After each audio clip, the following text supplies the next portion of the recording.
Salve, davanti a me ho il Samsung Galaxy A27 e in questo video vi mostrerò come rimuovere la scheda SIM.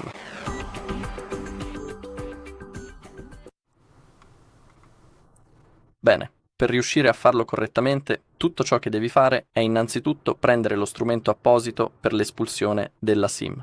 E poi, con molta attenzione, ruotare delicatamente il telefono per individuare il piccolo foro laterale dove inserire lo strumento stesso. Qui abbiamo il nostro carrellino. La procedura è molto semplice, dobbiamo inserire con cura lo strumento all'interno del foro, esercitare una leggera ma costante pressione e come vedrete il pezzo uscirà quasi da solo. Ora dobbiamo estrarlo. Usa l'unghia. Ok.